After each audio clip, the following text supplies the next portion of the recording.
Let us challenge America. Let us challenge the stupidity of America. Let us not be intimidated by America. Ibrahim Traoré is not just defying the West, he's terrifying it.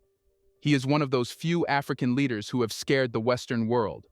But what does he know that makes France pack up and the US go silent? Let's find out.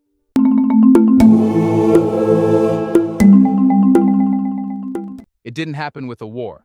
It happened with a signature. On a quiet day in February 2023, Ibrahim Traoré issued a simple order. All French forces must leave Burkina Faso within 1 month. There were no sirens, no press conferences, no begging for alternatives, just a notice, and an entire military power had to pack up and go. That single decision was the loudest act of rebellion in West Africa since the fall of Gaddafi, and it exposed something the West had long feared. They no longer owned the battlefield. France had operated in Burkina Faso under a 2018 military accord, part of a broader regional strategy called Operation Barkhane. This was France's counterinsurgency pride project, spanning Mali, Niger, Chad, and Burkina Faso, a mission to save the Sahel from insurgents. But for many locals, that mission was a lie. Despite years of foreign boots on the ground, insurgency spread, civilians died, and towns vanished under military rule. The people saw occupation, not salvation, and Traoré knew that sentiment better than anyone. He had marched with the people. He had seen villages burned, not by insurgents, but during failed foreign raids. He heard mothers weep over mistaken drone strikes. So when he came to power through a military coup in September 2022, he didn't promise new slogans. He promised revenge. Not just against the insurgents, but against the entire architecture of foreign control. Expelling France wasn't political. It was personal. And it wasn't just soldiers who left. French ambassadors were recalled. Military agreements were voided. Intelligence sharing ended. In under 30 days, Burkina Faso cut ties with what had been its main strategic partner since independence. That's not rebellion. That's a rupture. The West called it reckless. But inside the country, crowds erupted in joy, waving Russian flags and chanting Traoré's name. They weren't just celebrating a leader.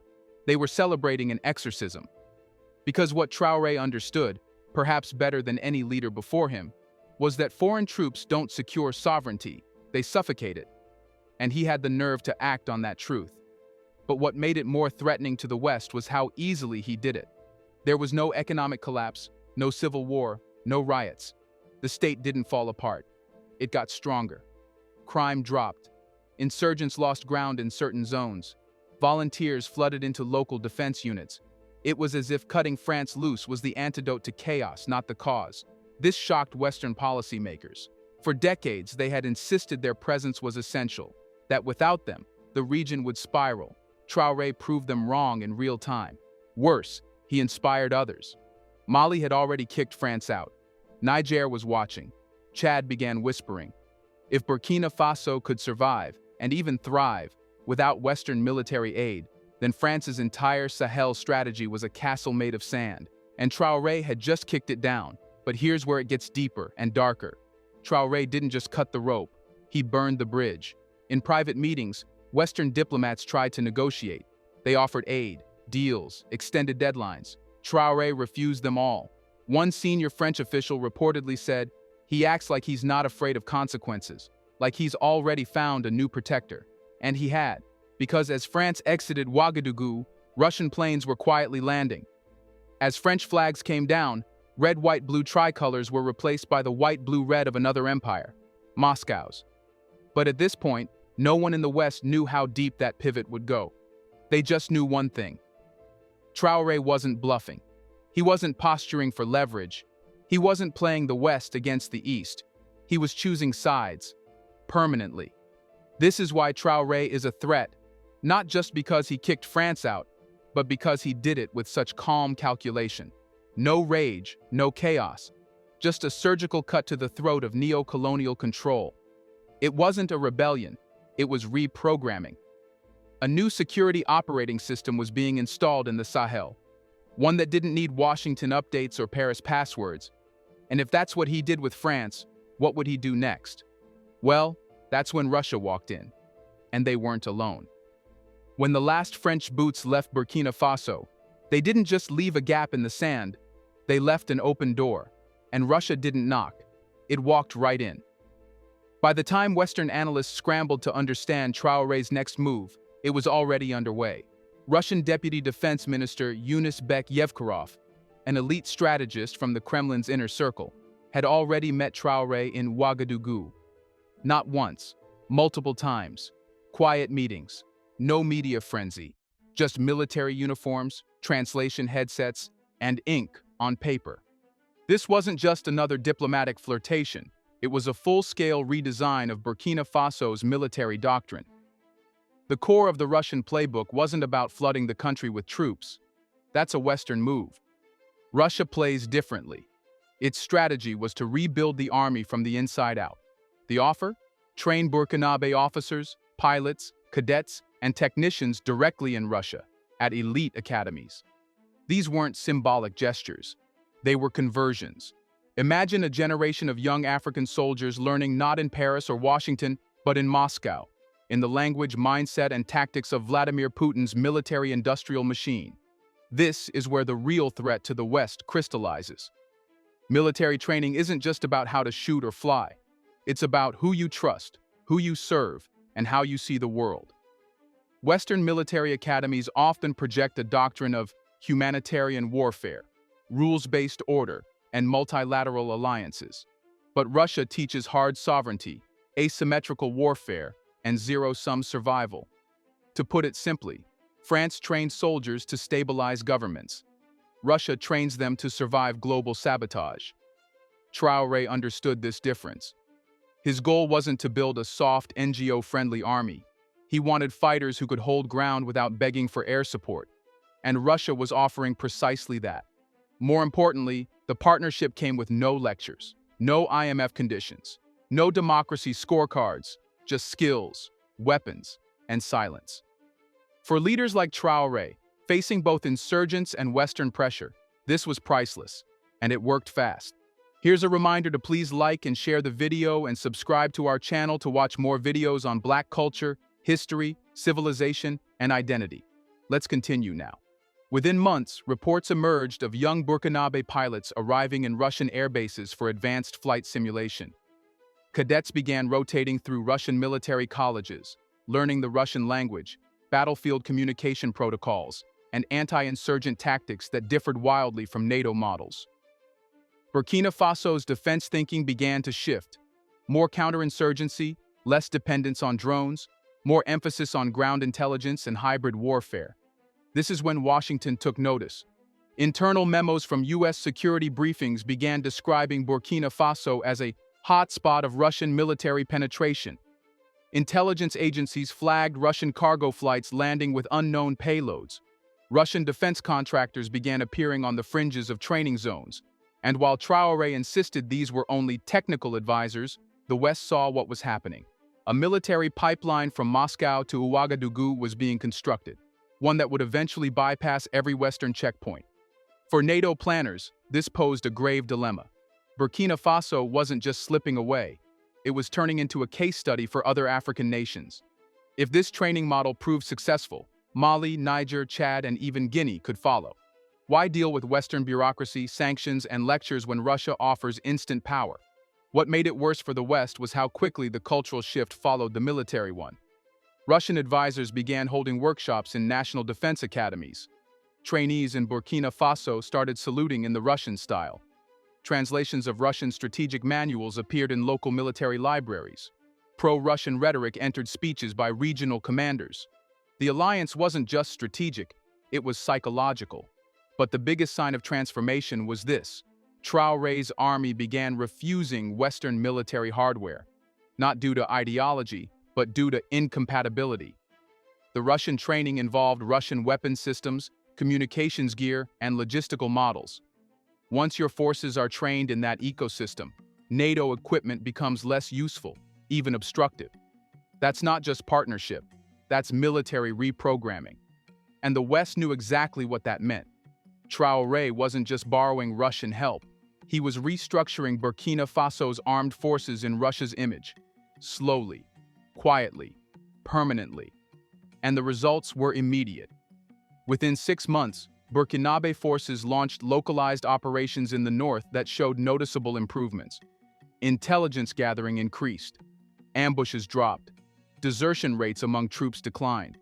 For the first time in years, field units started to win territory instead of just defending it. This wasn't just about defeating insurgents. It was about proving a point. The West had told the world that Burkina Faso couldn't survive without their help. Traoré, trained by no one but loyal to his people, was showing otherwise. But he knew that training alone wasn't enough. What if one day the West tried to take him down? He needed more than soldiers. He needed allies with power, symbolic, economic, and nuclear. And that's exactly where Moscow led him next. It began with a handshake, but that handshake wasn't meant for cameras. It was meant for history. In July 2023, when Ibrahim Traoré arrived at the Russia-Africa Summit in St. Petersburg, he didn't come as just another head of state seeking investment or arms. He came as something far more rare and far more dangerous to the West, a true believer. Unlike many African leaders who flirted with East and West alike, playing both sides for aid and influence, Traoré walked into the Kremlin with a mission. He wasn't negotiating, he was aligning. And in that meeting with Vladimir Putin, a new axis began to form, one that would redraw the lines of power in the Sahel and send ripples far beyond. The symbolism was impossible to miss. Putin, embattled by Western sanctions and global isolation after the war in Ukraine, was actively searching for geopolitical partners who would not just tolerate Russia, but welcome it. Traoré, isolated by the West, but adored by Pan-African youth movements, was seeking an alternative future, one free from Western oversight, dollar dependency, and neo-colonial partnerships that left his nation poorer and less secure. Their goals aligned perfectly. But the West misread that summit. They thought it was about weapons or diplomatic theater. It wasn't. It was about permanence. Shortly after that summit, Burkina Faso and Russia began signing cooperation agreements that went beyond the battlefield. They weren't just talking about bullets anymore, they were talking about reactors. Russia's state nuclear agency, Rosatom, quietly entered negotiations to help Burkina Faso explore nuclear energy. Not for bombs, for power. For the first time in its history, the country was discussing plans for civilian nuclear development, a revolutionary step in a region where energy poverty is weaponized by Western multinationals to keep governments weak and dependent. Nuclear energy? From Russia, in the Sahel? To Western analysts, that sounded like a joke. But to Traoré, it was a way out of the trap. Burkina Faso's grid is unstable, expensive, and tightly wound into international contracts with French and EU energy conglomerates. These companies profit while Burkinabe citizens face blackouts. Nuclear power offered Traoré a way to industrialize, on his terms. It would mean cheaper energy, more factories, less dependence, and greater leverage over internal development. The West couldn't allow that, because if Burkina Faso could go nuclear, so could others. And that terrified them. But energy was only one part of the alliance. Traoré's meetings with Russian officials also covered cybersecurity, food security, and mining. A complete package designed to transition the country away from the Western-led economic order. Russia offered help in modernizing Burkina Faso's gold mining sector, where French companies had long extracted profit with minimal local reinvestment. By leveraging Russian technology and expertise, Traoré could finally reclaim one of Burkina Faso's most valuable resources for domestic benefit. And just like that, the Western development model, long dependent on aid, debt, and structural reforms, began to crack. Because Traoré wasn't asking for loans, he was asking for sovereignty. And Russia was the first to say yes. This level of alignment unsettled the West far more than military cooperation ever could. When an African leader trades bullets with Russia, it's a concern. But when he starts trading infrastructure, energy, and national development, it's a threat, a long-term one. Especially because Traoré wasn't quiet about it. He publicly called Russia a strategic ally, an unusual phrase in diplomatic language that implies deep trust and long-term planning. He began appearing in media outlets that praised Russia's role in Africa. He joined regional coalitions, like the Alliance of Sahel States, that mirrored anti-Western sentiments. And most importantly, he started encouraging other African leaders to do the same. This is when Western intelligence agencies started panicking. It wasn't just that Traoré was siding with Russia. It was that he was spreading Russia. His influence extended beyond borders. Youth movements in Mali, Guinea, and Niger began waving Russian flags. Telegram channels in local languages started broadcasting Russian perspectives on African issues. A Pan-African anti-Western information network began to emerge, and Traoré was its spiritual architect. And what made it worse? He never once begged the West to return. No pleas for sanctions relief, no invitations to re-engage, no concessions. His cold, calculated silence said more than any speech could. We don't need you anymore. This wasn't just ideological posturing. This was a structural shift in global alliances, right from the heart of West Africa. By the end of 2024, Traoré's meetings with Russian officials increased in frequency and scale. Burkina Faso began sending more delegations to Moscow. Talks of a formal security pact, akin to a mini defense treaty, surfaced, drawing comparisons to Cold War-era satellite alliances. But this time, it wasn't the USSR propping up dictators. It was modern Russia building new power centers in Africa, by invitation. And the invitation came from Traoré. So if you're wondering why the West is so afraid of him, it's not just because of what he's done, it's because of what he's building next. And he's not doing it with soldiers. He's doing it with symbols, with reactors, with a roadmap. But if energy and diplomacy are the soft edge of this alliance, what's hiding beneath it? That's where the mercenaries come in. They don't wear uniforms, they don't speak to the press, and they certainly don't answer to the West. Yet somewhere in the dust of northern Burkina Faso, they move quietly, lethally, and with a purpose. Traoré calls them advisors. Official reports avoid names, but Western intelligence agencies whisper one word again and again: Wagner. Ever since the Russian alliance with Burkina Faso deepened, suspicions about the involvement of Russian private military contractors PMCS have swirled. The Wagner Group, long considered Moscow's unofficial muscle in Africa, was the first name on the list. Though Traoré publicly denied their presence in Ouagadougou and insisted his military operations were sovereign, too many signs point in another direction. And for the West, those signs aren't just troubling, they're explosive. If Wagner, or any Russian mercenary force, is actively operating in Burkina Faso, it means the conflict in the Sahel is no longer just a regional crisis. It's an outsourced proxy war, one where the bullets may be local but the fingerprints are foreign. But here's the problem: no one can prove it with absolute certainty. And that's exactly how Traoré wants it. In early 2024, satellite images began to show new construction at two remote military installations in northern Burkina Faso. These weren't ordinary outposts. They resembled the fortified training compounds seen in other Wagner operations in the Central African Republic and Mali. Parallel reports emerged of Russian-speaking operatives coordinating logistics, conducting drone surveillance, and leading small unit tactics against insurgent camps in the region. Local villagers described unfamiliar accents, strange flags, and brutal efficiency. Yet nothing official tied these sightings to Wagner, and that ambiguity became Traoré's shield. He didn't need to confirm the presence. He only needed the threat of presence to be credible, and it was. What made this especially dangerous for Western powers was Wagner's track record. Unlike state militaries, Wagner operates in a gray zone, unbound by international law, sanctions, or oversight. They don't ask permission. They secure mines, protect convoys, eliminate targets, and disappear. In places like Libya, Sudan, and Mozambique, they've been accused of both victories and atrocities. And in every case, they operate with a singular objective: advance Russian geopolitical goals through deniable force. In Burkina Faso, that deniability is gold.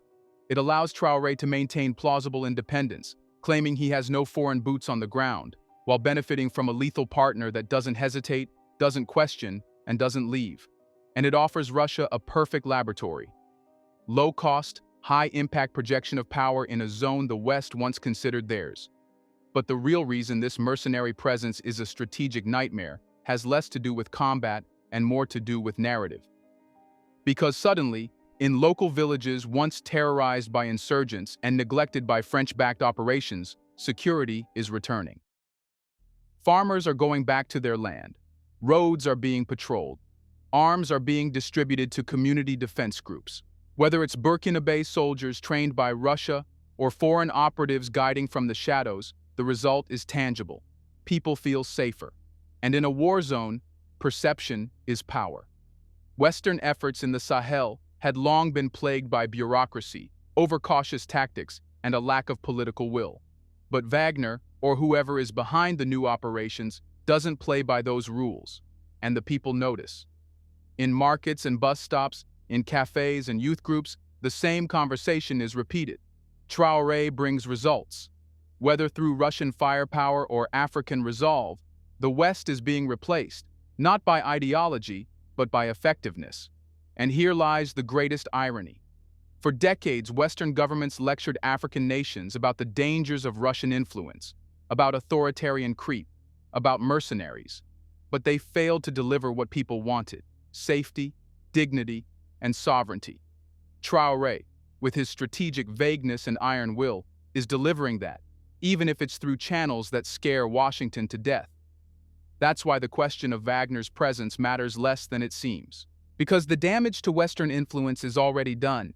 Whether it's Wagner, another Russian PMC, or a homegrown hybrid force trained and equipped under Moscow's watchful eye, the West has lost the monopoly on military solutions in the Sahel. And worse, they've lost control of the narrative. Traoré doesn't just represent a shift in tactics, he represents a shift in loyalty. He's turning Burkina Faso into a fortress, quietly guarded by shadows, built on a foundation of anti-imperial resistance, and reinforced by a new kind of alliance that doesn't need a UN mandate or a Paris signature. And now the question haunting Western capitals isn't if other countries will follow, it's when. Because the real threat isn't the mercenaries, it's the movement, and it's spreading. Do you think the West should be afraid of Traoré? Will he ever allow anyone to control Africa again? Let us know in the comments. And tell us, will they dare try to take him down again? Do you want to watch more videos like this one? If so, subscribe to our channel and press the bell icon next to it. We have decided to bring videos on something nobody talks about: the Black culture, civilization, history, and evidence about how glorious Blacks have been. Thanks for watching, and until the next video, stay tuned.